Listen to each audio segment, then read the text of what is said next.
नमस्कार, प्रखर राजपूत को देख रहे हैं आप। आज तारीख 27 जनवरी साल 2026 और इजराइल, फिलिस्तीन, लेबनान, पाकिस्तान, भारत समेत पूरी दुनिया की खबरों के साथ एक बार फिर से आपके सामने हाजिर हुआ हूं। दोस्तों, इस वीडियो में आपको बताएंगे कि ईरान की इस समय जो सिक्योरिटी है 3 लेयर मजबूत हो गई है और बहुत ज्यादा अब ये कयास लगाए जा रहे हैं कि चाइना ने भर भर की मिसाइलें इस समय ईरान को दी हैं और इन मिसाइलों के टेस्टिंग ईरान खुले तौर पे कर रहा है और इसके बारे में अमेरिका को पता है। इसी वजह से अमेरिका हमला नहीं कर रहा। अब इसके पीछे कौन सी बड़ी न्यूज निकल के सामने आई है, इसके बारे में हम आपको डिटेल बताएंगे और साथ ही इस वीडियो में आपको यह भी बताएंगे कि कनाडा ने कहीं ना कहीं अमेरिका के खिलाफ बगावत भी की, अमेरिका के खिलाफ हथियार भी डाले।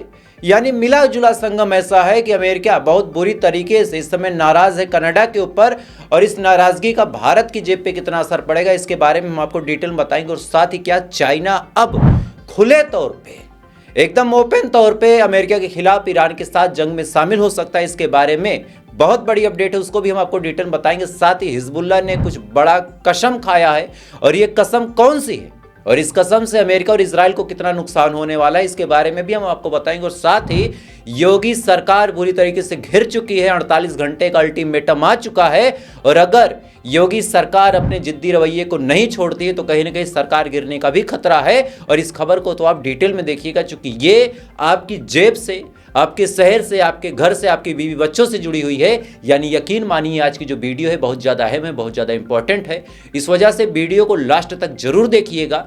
चैनल पे नए हैं तो वीडियो को लाइक करके, चैनल को सब्सक्राइब करके अपना प्यार जरूर दे दीजिएगा। और साथ ही इस वीडियो को आप कहां से देख रहे हैं कमेंट करके बताइएगा। दोस्तों, तब तक एक एक करके मैं आपको खबरें बताता हूं। सबसे पहली खबर यह है कि ईरान की तरफ से बड़ा ऐलान किया गया है और यह ऐलान ईरान ने किया, लेकिन जो CIA है उसने भी क्रॉस चेक किया, उसने भी पाया कि ये ऐलान एकदम सही है। दरअसल ईरान ने ऐलान किया है कि हमारी अब जो सिक्योरिटी है 3 लेयर मजबूत है। ईरान इतना कहता है, कहने के बाद खामोश हो जाता है। ऐसा नहीं कि कोई बहुत बढ़ा चढ़ा के बात, बस इतना बोला कि हमारी जो सिक्योरिटी है 3 लेयर मजबूत है। अब ये बात जैसे ईरान ने बोली तो इजराइल और अमेरिका के अंदर खलबली मची। उन्होंने जांच पड़ताल बैठाई। जब जांच पड़ताल बैठाई तो अलग अलग जगहों पे ये पता चला कि सच में ईरान की जो सिक्योरिटी अब 3 लेयर मजबूत है।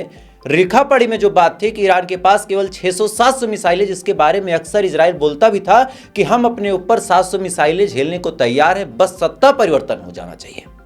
अब बात यह है कि ईरान के अंदर जब मोसाद के जासूस अपना इंटेलिजेंस यूनिट लगाते हैं और लगाने के बाद पता करते हैं तो पता चलता है कि ईरान के पास तो 3000-4000 मिसाइलें हैं। यानी मिसाइल, ड्रोन और अलग अलग जो UAV हैं उनका इतना जखीरा है कि उतना जखीरा पूरी दुनिया में किसी के पास नहीं। अगर मिसाइल और ड्रोन की बात करें तो इतनी ज़्यादा तादाद में हथियार पूरी दुनिया में किसी के पास नहीं। लार्जेस्ट नंबर ऑफ मिसाइल का आंकड़ा अगर किसी ने छुआ है दोस्तों तो वो ईरान ने छुआ है। तो अब यहाँ पे बड़ा सवाल ये निकल के सामने आता है कि भाई साहब, अगर ईरान 24 घंटे भी मिसाइल बनाए तो मिसाइल है, ऐसा तो है नहीं कि सांचे में ढाल के आपने फैक्ट्री लगा दी सेफ बनता जाएगा। हर मिसाइल को बहुत बारीकी से चेक करना होता है, उसमें हजारों तरह की कोडिंग होती है, हजारों तरह की प्रोग्रामिंग होती है, छोटी छोटी चिप्स होती है, छोटे छोटे तार होते हैं। और ऐसा भी नहीं कि कोई मजदूर उसको बना देगा, कोई ठीक ठाक साइंटिस्ट बैठेगा तब वो बनाएगा। तो एक मिसाइल बनने में भी कम से कम 5 से 6 दिन का एक एवरेज टाइम आप मान लें तो भी लगेगा। फिर अचानक से ऐसा कैसे हो गया कि 3000-4000 मिसाइलें इसमें ईरान के पास हैं? अब इसका जवाब अगर आप थोड़ा सा समझेंगे जियोपॉलिटिक्स को तब आपको पता चलेगा कि ये मिसाइलें कहां से आई, जिसकी वजह से अमेरिका और इजराइल के अंदर डर का माहौल है। दरअसल बात यह है कि पुतिन से तो बातचीत कर ली इजराइल ने, क्या ऑफर दिया, क्या नेगोशिएशन किया, वो बात की बात है। लेकिन अब आप देखिए कि ईरान के मामले में रशिया एकदम खामोश है, रशिया कुछ नहीं बोला। लेकिन चाइना के खिलाफ चूंकि बार बार अमेरिका जहर उगलता है, चाइना के खिलाफ बार बार एग्रेसिवली आके डोनाल्ड ट्रंप कुछ ना कुछ उल्टा सीधा नाप शनाप बोलता रहता है। दैट्स वाई चाइना के पास ये मौका है कि चाइना अब उन लोगों की मदद करके अपने आप को ऐसा सुपर पावर बना ले जो अमेरिका से परेशान है। अब ये परेशान कई तरीके से हो सकता है। किसी के ऊपर वार की धमकी देना, यानी जैसे ईरान हो गया, किसी के ऊपर टैरिफ और सेंक्शंस लगा देना, वो भी परेशान है तो चाइना उनके लिए अपनी मार्केट खोल रहा है। कोई ऐसा है जिसको बार बार जमीन कब्जा करने की धमकी मिल रही, तो ऐसे मामले में चाइना उसकी मदद करके अपने आप को प्रूव कर सकता है। चूंकि ये पूरी लड़ाई अब जो दुनिया में है वो अपने आप को ज्यादा ताकतवर दिखाने की है। तो चाइना जब देख रहा है कि ईरान के ऊपर हमला हो सकता है और अगर अमेरिका ईरान को हरा देता है तो ऐसे हाल में अमेरिका का वर्चस्व कायम हो जाएगा। लेकिन अगर ईरान के मदद से चाइना अमेरिका को डिफीट कर देता है या फिर पीछे छोड़ देता है तो कहीं ना कहीं फिर चाइना का बोलबाला हो जाएगा। और यही मौका चाइना तलाश रहा था। दैट्स वाई वो खींच के जंग के मैदान में ला के अमेरिका को उतार चुका है। अब अमेरिका को समझ नहीं आ रहा कि हम इस तरफ जाएं या फिर इस तरफ जाएं। और ये लगातार जो मिसाइलें बढ़ रही है, आपको याद होगा कई जगहों पे आपने सुना होगा, कई अलग अलग रिपोर्ट्स आपको मैंने साझा की है कि 56 घंटे में, केवल 56 घंटे में 16 मिलिट्री कार्गो प्लेन चाइना से आए थे। और उसके बारे में किसी को कोई जानकारी नहीं थी कि इन 16 मिलिट्री कार्गो प्लेन में आखिर भरा क्या था। तो अब 600 से अचानक 3000 4000 मिसाइलों का हो जाना, और इधर 16 जो प्लेन आए थे उनको भी कैलकुलेट करें, चूंकि अननोन प्लेन थे तो कहीं ना कहीं ये कयास लगाया जा रहा है कि चाइना ने ईरान की मदद की है, चाइना ने अपने खतरनाक हथियार भेजे हैं। और साथ ही इनका जो रडार सिस्टम था HQ-9B, वो तो ऑफिशियली सबको पता है कि चाइना ने ईरान को दिया ही है। यानी चाइना अब साफ तौर पे अमेरिका से दुश्मनी ले रहा है। और उसके पीछे वजह ये कि चूंकि अमेरिका लगातार पिछले कई महीनों से चाइना को प्रवोक कर रहा, कभी कहता है कि ग्रीनलैंड हमें चाहिए, नहीं तो चाइना कब्जा कर लेगा। कभी ये कहता है कि जो कनाडा है अगर उसने चाइना से डील की तो भाई साहब हम कनाडा पे सेंसस ठोक देंगे। तो ऐसे हाल में बार बार आप एक देश को टारगेट करके अपना उल्लू सीधा करोगे तो वो देश फिर भड़कना तय है। और वो देश अब भड़क चुका है और उसने खुले तौर पे ईरान का सपोर्ट किया है। और यही वजह है कि ईरान को पूरी तरीके से अमेरिका घेर चुका है।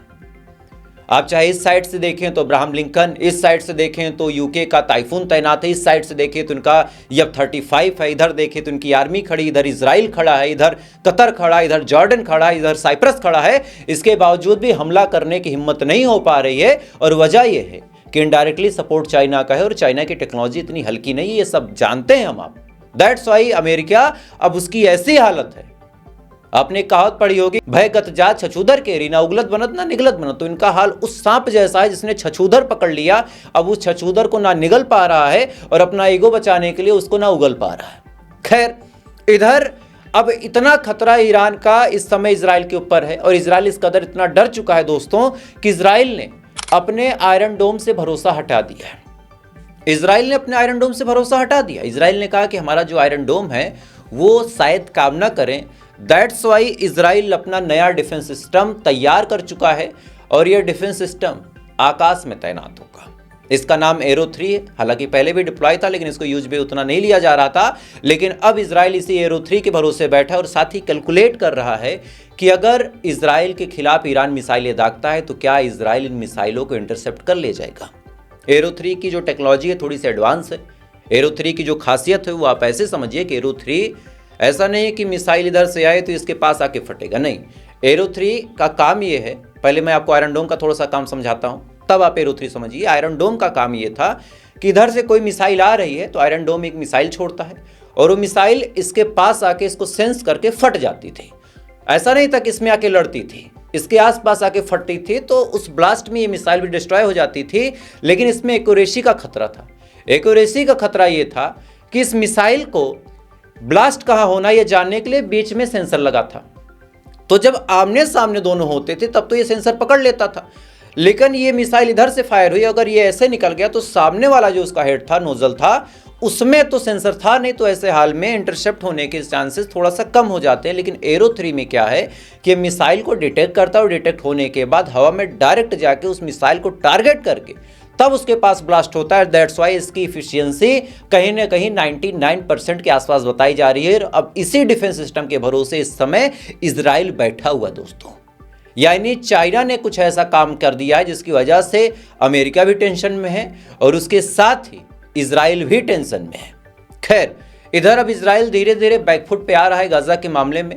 आज उसने ऑफिशियली ऐलान कर दिया है कि जो आखिरी हॉस्टेज बचा था जिसका नाम रैन गिबली था, वो हॉस्टेज अब बरामद हो चुका है। यानी जो उसकी डेड बॉडी थी वो बरामद हो चुकी है और बहुत जल्द पोस्टमार्टम के लिए उस बॉडी को लाया जाएगा। यानी जिस हॉस्टेज के नाम पे ये लोग तब से गाजा के अंदर, रफा के अंदर, अलग अलग जो वेस्ट बैंक के इलाके वहाँ पे तबाही मचा रहे थे, अब फाइनली वहाँ पे भी इन्होंने कहना शुरू कर दिया है कि भैया बस। चूंकि इतना प्रेशर इस समय इजराइल के ऊपर है कि भले ही हाल फिलहाल में अक्सर आप देखेंगे लेबनान पे हमला कर रहे हैं, लेकिन गाजा के मामले में तुर्की का एंट्री कर जाना, साथ ही रशिया का एंट्री कर जाना, साथ ही अलग अलग और जो देश है उनका एंट्री कर जाना। अब इसराइल को ये चीज़ें टेंशन दे रहा है कि क्या सच में हम अपने मकसद में कामयाब होंगे या नहीं, और इधर जो अमेरिका ईरान के मुहाने पे खड़ा है उस लड़ाई में क्या हम ईरान से सर्वाइव कर पाएंगे या नहीं। दैट्स वाई अब इसराइल भी अपने हाथ पांव समेट के शांति से बैठ के एनालाइज करना चाहता है कि क्या हम कैपेबल हैं या नहीं। खैर, इधर कनाडा के मामले में भी एक बहुत बड़ी अपडेट आई है और इस अपडेट को आपको जानना बिल्कुल जरूरी है। मे भी आपको लगे कि ये खबर आपके लिए रिलेवेंट नहीं है, लेकिन यकीन मानिए, अपने भाई पे भरोसा रखिए। प्रखर राजपूत अगर कोई खबरें बता रहा है तो आपके लिए रिलेवेंट जरूर है। दरअसल कनाडा के ऊपर 100% टैरिफ ठोकने की बात डोनाल्ड ट्रंप ने की थी। अब ये टैरिफ ठोकने की बात जब डोनाल्ड ट्रंप ने की तो फिर मेरे दिमाग में एक सवाल आया कि भाई कनाडा से इनको क्या चाहिए। कनाडा इनके बगल में है, दोनों के बीच ताल्लुकात बड़े अच्छे हैं, दोनों एक तरह से कहा जाए तो भाई भाई हैं, बॉर्डर भी लगभग ओपन ही रहते हैं। तो फिर ये बवाल क्या है? बवाल अब आपको बताता हूँ क्या है। दरअसल डोनाल्ड ट्रंप का एक महत्वाकांक्षी योजना या फिर सपना है कि वो गोल्डन डोम बनाएंगे, दुनिया का सबसे ऊंचा डिफेंस सिस्टम, ऐसा डिफेंस सिस्टम जो किसी के पास नहीं है, और उसको ये आकाश में डिप्लॉय करेंगे जो एक छतरी की तरह पूरे अमेरिका समेत कनाडा को भी सिक्योरिटी देगा।